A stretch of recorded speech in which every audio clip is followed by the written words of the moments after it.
Hey, what's up everyone? Welcome to my channels. Before a products get delivered to a customers, there is a good chance it is going to spend time sitting in a warehouse. But what happened while it is there?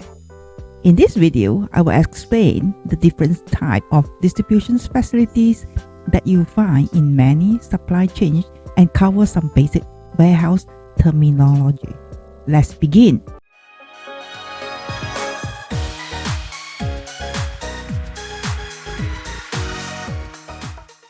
Warehouses are like stopover points for inventory in between the factory and a retail store or a customers. And they all work about the same way. First, they are a receiving area for inbound deliveries. During the receiving process, you inspect shipments to make sure you have gotten the right products. You also check to ensure that the quantities match the shipping documents and that none of it is damaged. If there are any issue with the inbound material, it gets moved into the separate area called the overshot and damage or OSD sections. If anything is okay, the materials get logged into the warehouse management system. That is the computers that keep track of all the inventory.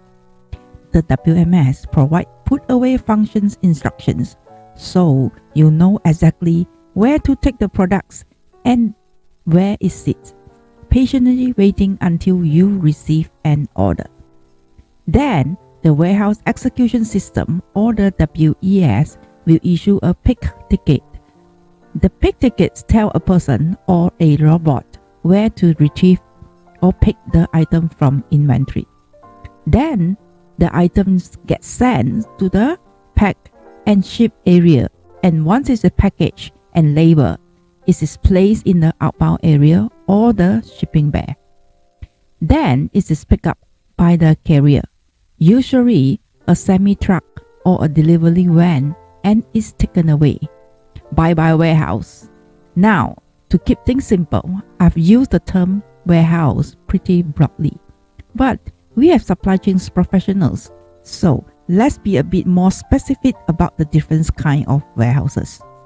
Distribution center, fulfillment center, and replenishment center are warehouses that are optimized for specific parts of a supply chain.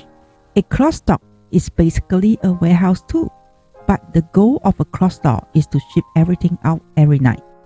There are also warehouses that specialize in particular type of products, like warehouses for hazardous chemicals and refrigerated warehouses to keep food fresh. And there are also bonded warehouses that allow companies to store products without paying duties. Now, the last thing I want to talk about is how we measure that goes on inside of a warehouse. The various products in the warehouse are called stock keeping units or SKU. Each different packaging type has a different SKU. So, if your soda come in a 12 packs and a 24 packs, each of these is a different SKU. When a customer places an order, they generally want several different products, and each SKU is listed on a separate line. Along with the SKU, that order line will also include a quantity. The most common metric of warehouse is the fill rate. You can measure the item fill rate, meaning what percentage of the item's order you were able to deliver, or you can measure the line fill rate. Either way, the higher the fill rate, the better job you are doing of delivering the item your customer wants when they want them.